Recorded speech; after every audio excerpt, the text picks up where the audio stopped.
Hola a todos, bienvenidos a Filosofía de Película, yo soy Oscar. Hoy va a estar un poco rara la iluminación porque estoy usando mayormente luz natural y el clima está bastante loco, no hay modo de evitarlo esto.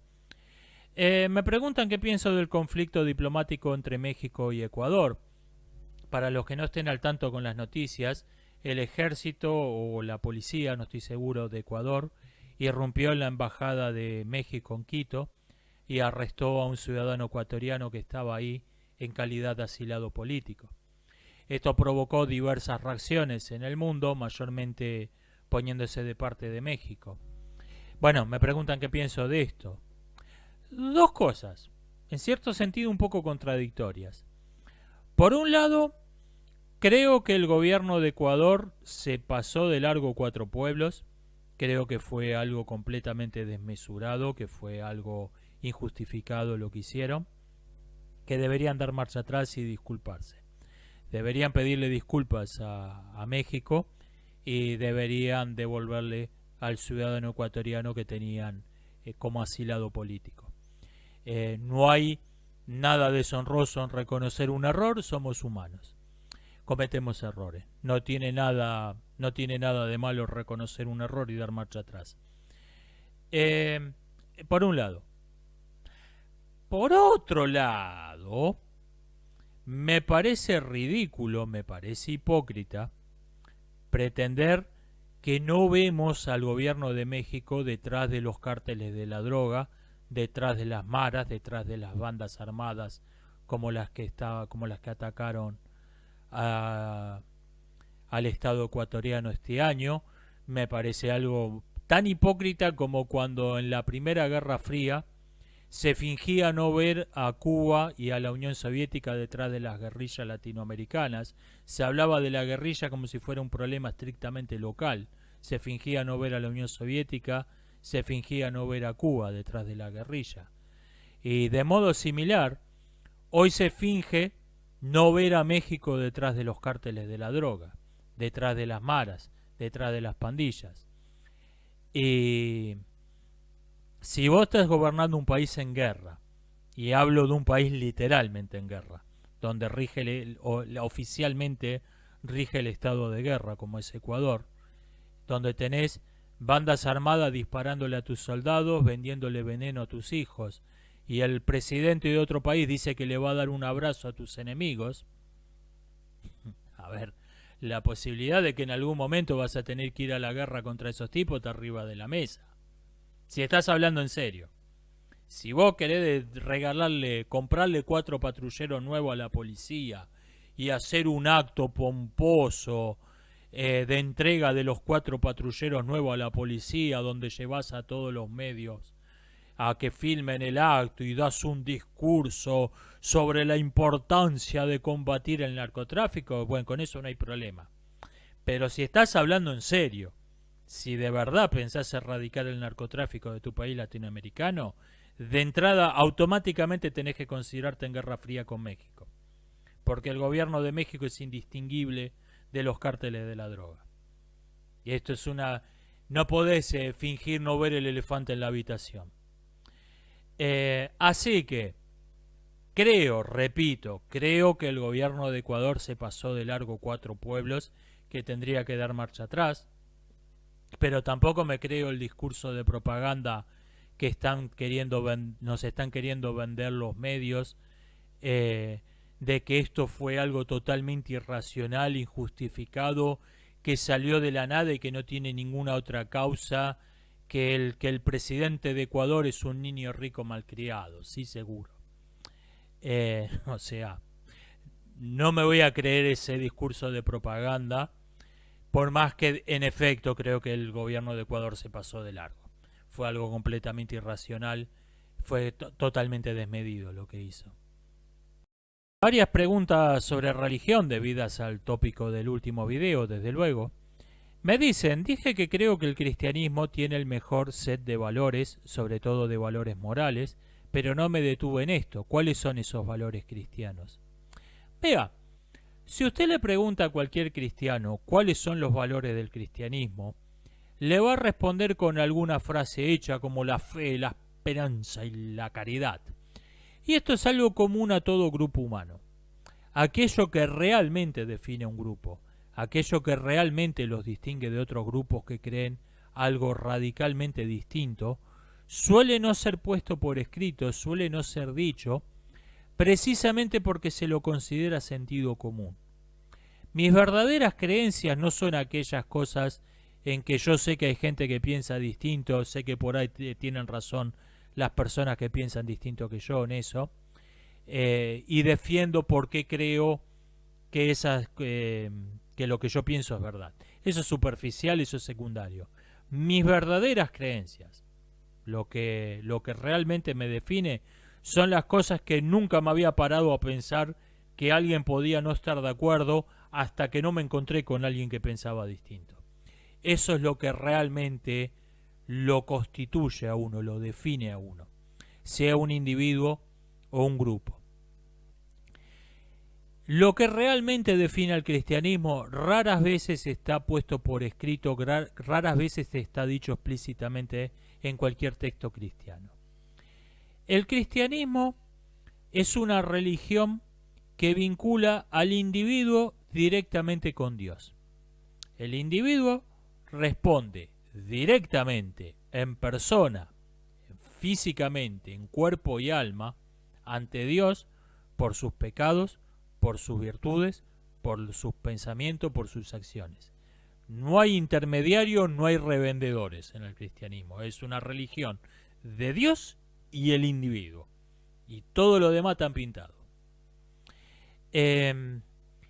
Esto que no se presentó como un proyecto político, no se presentó como un proyecto de reforma social, explícitamente se negó que tuviera una intención política. Mi reino no es de este mundo, dad al César lo que es del César. Sin embargo, cuando esa religión fue adoptada por millones de personas, empezó a tener importantes consecuencias políticas, importantes consecuencias legales, importantes consecuencias sociales. Se empezó a reformular una sociedad que estaba pensada con un Estado, con un Dios rey, que gobernaba sobre un montón de familias, cada una de las cuales tenía un pequeño tirano, un pequeño Dios rey a escala, que rendía culto al Dios rey del imperio. Esa visión de la sociedad, esa visión del Estado se empezó a caer a pedazos y se empezó a ver la política como el Estado como una agrupación de individuos, todos iguales en derechos, todos iguales en dignidad. Y eso no está garantizado que se va a conservar si se pierde el fundamento religioso del que surgió. Eso. No nos damos cuenta que esa visión política, esa visión del Estado, de la sociedad que tenemos, por más laica que sea su formulación, tiene un origen religioso. Y no nos damos cuenta que si se pierde el origen religioso, nada garantiza que eso se va a conservar. Esto era el punto que quería defender en mi video anterior. Me preguntan qué pienso del Islam y del set de valores islámicos. El Islam es lo mismo que el cristianismo o el budismo, una religión universal. Es decir, es una religión para toda la humanidad, no para un pueblo específico.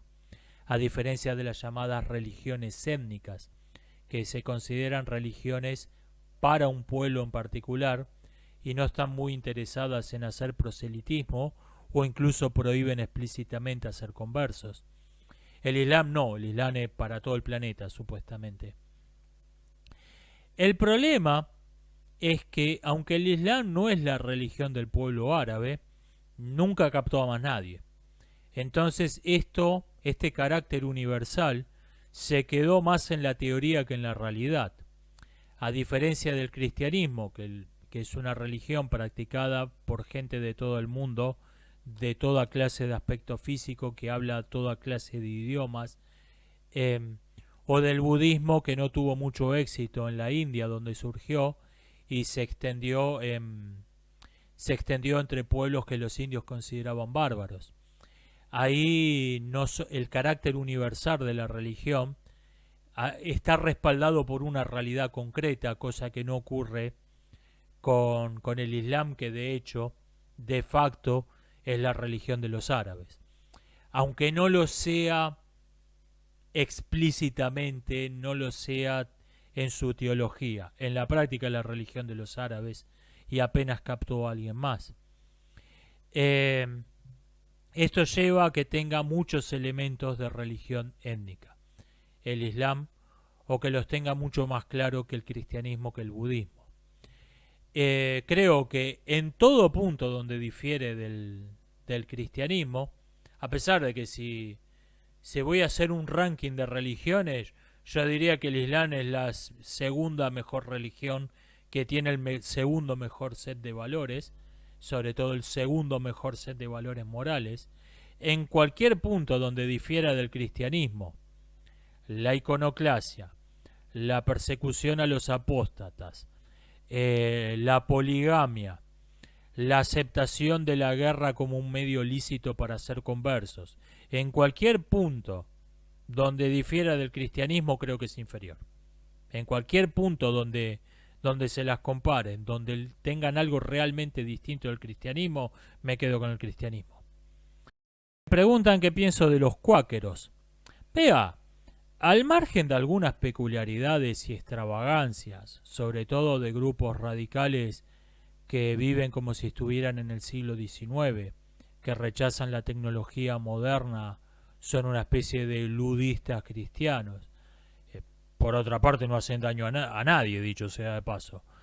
Al margen de eso, creo que los cuáqueros desempeñaron un rol muy importante, que no se suele conocer, no se suele reconocer en el fenómeno histórico que fue la abolición de la esclavitud. Muchos intelectuales y pensadores abolicionistas, periodistas, directores de periódicos abolicionistas, dirigentes políticos, entre ellos Abraham Lincoln, fueron cuáqueros. Y no digo que la abolición se la debamos a los cuáqueros, digo que representaron en el movimiento abolicionista, están sobre representados respecto del porcentaje de la población general que eran. Y por ahí habría que empezar a concederles un poco más de mérito del que se les concede en ese aspecto. En lugar de ver la abolición de la esclavitud como si hubiera sido consecuencia de los filosofastros de la Ilustración, todos los cuales fueron apologistas, fueron partidarios de la esclavitud. Incluso Marx, que fue un ilustrado que nació a destiempo, nació con un siglo de atraso y por desgracia vivo, defendía la esclavitud como algo imprescindible económicamente en una Alemania donde la esclavitud había sido abolida hacía décadas. Por ahí habría que empezar a darle un poco más de mérito a la gente que realmente tuvo algo que ver en el asunto. Y para esto haría falta una historia seria de la abolición de la esclavitud, que lamentablemente no la tenemos. Me preguntan qué pienso de los testigos de Jehová. Vea, más allá de ser una organización que reúne muchas características de un culto, sobre todo el prohibirle a los adeptos hablar con ex adeptos, que es la característica que algunos autores toman como definitoria de lo que es un culto secta, al margen de que claramente consideran que los abusos sexuales son un problema de relaciones públicas y no un crimen, como se demostró claramente en el proceso judicial que les hicieron a sus dirigentes en Australia. Más allá de esas cosas que no se me escapan y no me agradan, lo cierto es que los testigos de Jehová nunca bombardearon a nadie, nunca salieron a degollar gente por las calles. Y me causa gracia si uno los compara con la gente que suele decir, no, estos tipos son fanáticos peligrosos. Por casa como andamos. Pero repito, no es una organización que tenga mi simpatía. Simplemente señalo que la gente que los acusa de de ser unos fanáticos religiosos peligrosos. Por ahí pertenecen a un partido político que en un siglo asesinó más personas que todas las demás dictaduras, todas las demás persecuciones religiosas de las que hay registros históricos juntas. O sea, esa gente la que dice, estos tipos son fanáticos peligrosos. Bueno, está bien, sí, anda por la sombra. Me piden que me extienda mis críticas al protestantismo, que es un tema que toqué superficialmente, básicamente compartí un meme sobre eso. Me piden que me extienda más de modo más serio. Vea, el protestantismo es un grupo religioso cristiano que se define por rechazar la autoridad del Papa, la autoridad de la Iglesia. ¿Ok? Simple y claro. El problema empieza cuando uno se pregunta, ok, ¿y por qué se rigen? Ok, está claro qué autoridad rechazan, por qué no se rigen, pero por qué autoridad aceptan, por qué se rigen. Y ahí nos dicen, no, bueno, tomamos la Biblia, vamos a hacer de cuenta que la Biblia cayó del cielo, que no olvidamos que es un libro recopilado y publicado por la Iglesia Católica. La Biblia cada uno la toma y la interpreta como mejor le parezca. El problema con esta anarquía interpretativa que define al protestantismo es que dos personas, dos grupos religiosos, pueden tener interpretaciones extremadamente distintas, radicalmente opuestas entre sí, o incluso radicalmente opuestas a una tradición cristiana de más de 1,5 años. Entonces, realmente, más que tener un grupo religioso, lo que tenemos es un racimo de religiones extremadamente distintas entre sí, algunas mutuamente hostiles entre sí, y que sin embargo pretenden ser todo lo mismo. Tenemos esta religión esquizofrénica, donde tenemos un montón de sectas radicalmente distintas entre sí, y sin embargo la vaga idea de que, bueno, pero en realidad somos todo lo mismo. Es una especie de religión esquizofrénica, que esto es inevitable dado el postulado básico que es la anarquía interpretativa de la que partieron.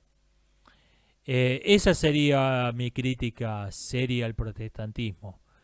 Tenemos grupos que considero valiosos, como los cuáqueros que acabo de mencionar ahí, pero también tenemos ideas como el determinismo. No, el determinismo no lo llaman, ¿cómo lo llaman? La predeterminación la idea de la predeterminación del calvinismo y adoptada después por otras sectas protestantes, que eso va radicalmente en contra de una tradición cristiana milenaria que de hecho los deja más cerca de religiones como el Islam. Me parece que es una bolsa de gatos eso, y sin embargo pretenden ser todo lo mismo, esa bolsa de gatos. Esa sería mi crítica seria al protestantismo. Me dicen que les parece irónico que defienda la moral cristiana y sin embargo rechaza el libre albedrío, que es un elemento central de la misma. A ver, el libre albedrío, en el sentido metafísico que le dan algunos filósofos a ese término, es algo que al 99% de las personas los deja completamente indiferentes en el improbable caso de que entiendan de qué le están hablando. O sea, el libre albedrío en el sentido filosófico, metafísico del término, que es lo que yo rechazo, es completamente irrelevante para entender cualquier fenómeno histórico, cualquier código moral, cualquier religión que tenga al menos 1 millón de adeptos. Me preguntan qué pienso de la polémica por un videojuego porque la protagonista es demasiado sexy. Pienso que es un modo descarado de promocionar el videojuego, esta pseudo polémica. Y en esto creo que debe haber distintas actitudes. Deben estar los que se dan cuenta de cuál es la jugada. ¿Estás tratando de atraer adolescentes pajeros a que compren tu videojuego? Sí. Ok. Te voy a seguir el juego porque me conviene a mí también. me conviene para traer clics a mi canal, a mi página web, te voy a seguir la corriente. Voy a escribir mi artículo sobre estoy ofendida con la cosificación de las mujeres, voy a defender heroicamente este videojuego que está siendo atacado por el feminismo woke. Está el que le sigue la corriente, sabe que es una farsa, y está el que no, el que cree realmente que está participando en una cruzada para salvar al mundo.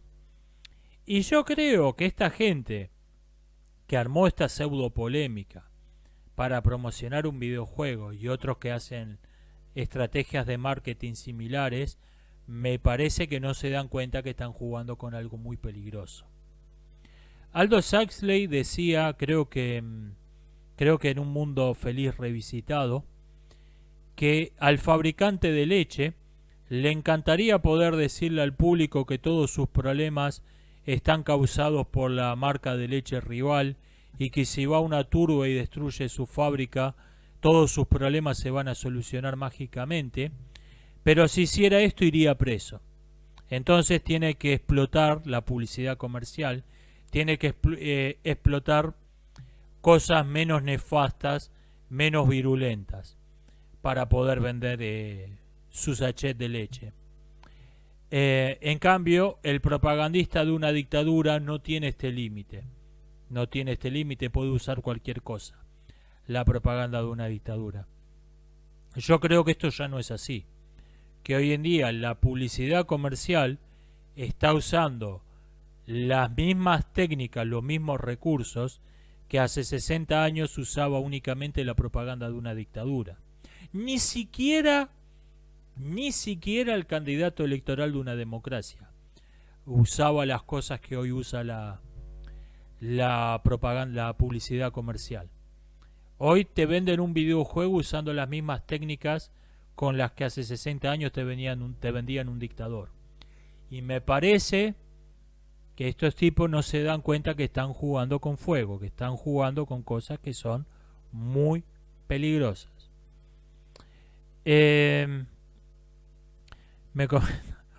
Oscar menciona algo ligeramente relacionado a un manga anime. Comentarios. Te recomiendo estos 800 mangas para que leas. Más o menos se sienta así esto. Yo ya he explicado cuál es mi problema con el manga. No es que me parezca de mala calidad. Creo que hay ilustradores brillantes, creo que hay artistas brillantes en el manga, en el anime. Mi problema no me puedo conectar con el manga, con el anime, porque tiene unos códigos narrativos que no me llegan, que no entiendo, con los que no puedo suspender mi incredulidad. Ese es mi problema, no es que me parezca malo. Entonces mirá este dibujo, mirá esto. Sí, sé que hay gente talentosísima en eso. Es un problema cultural, más que no es una cuestión de mérito. No me puedo conectar con el manga porque uso unos códigos narrativos que no entiendo, que me desconciertan. Me parece que puede pasar cualquier cosa, que estoy viendo algo totalmente random.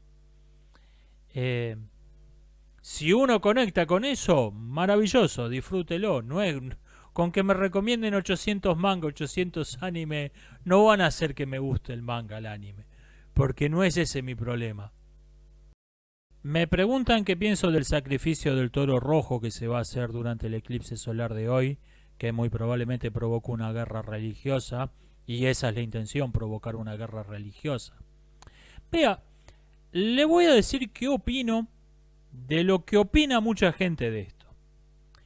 En el mundo occidental de hoy, el discurso de la derecha es tan absurdo, tan ilógico, tan falto de sustancia, tan desconectado de la realidad como el discurso de la izquierda.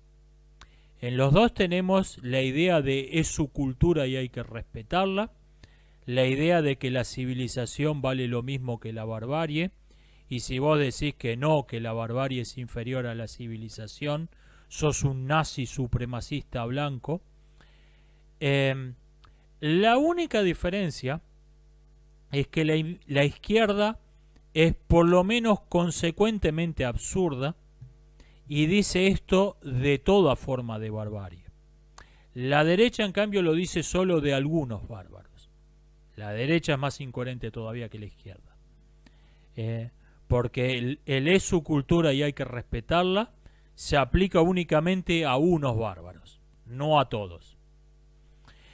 Eso es lo que pienso del tema.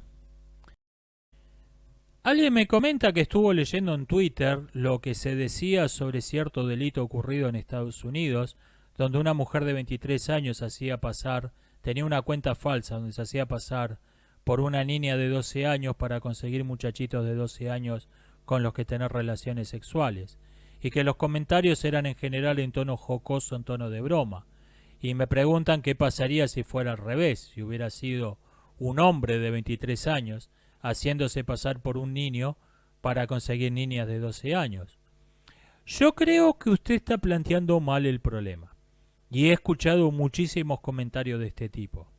¿Qué pasaría si alguien dijera que tal otro país, no este, es una raza inferior que debe ser exterminada?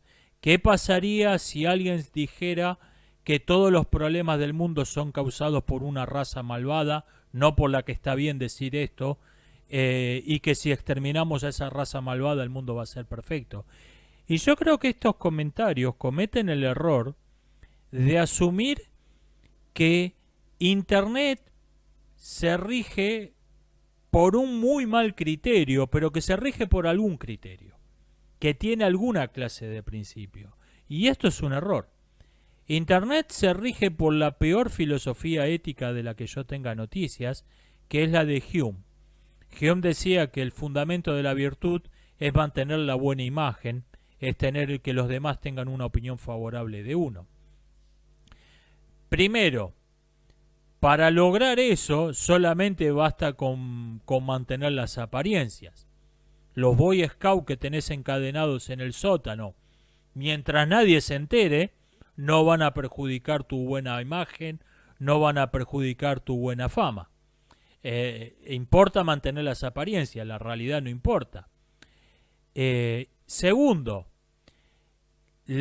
poner el valor del bien y del mal en manos de la opinión de la masa, que es caótica, que es irracional, que es cambiante, te lleva a que el bien y el mal son también caóticos, irracionales, cambiantes. No se rigen por ningún principio. Tercero, no existe la distinción entre lo trivial y lo importante, porque no sabes algo que puede ser totalmente trivial. Qué sé yo, un tipo hace más de 10 años dijo un insulto racial jugando a los videojuegos cuando perdió, y estoy poniendo un ejemplo real, sigue siendo, no nos vamos a, le hicimos un monumento al criminal de guerra Von Braun, eso está bien, pero de que vos dijiste un insulto racial jugando a los videojuegos hace 15 años no nos vamos a olvidar nunca. No hay una distinción entre lo importante y lo trivial, porque lo único que importa en la opinión de la masa es que un tema se mantenga vivo, se mantenga viral. Es lo único que decide. Entonces creo que lo que importa no es que hubiera pasado si fuera al revés. Probablemente nada. Probablemente nada. Y probablemente esto hubiera sido un escándalo si no fuera que se puso de moda hacer chistes. No es que se rijan por un muy mal criterio. No se rige por ninguno. Lugares como Twitter no se rigen por ningún principio moral. No es ni siquiera por uno muy malo.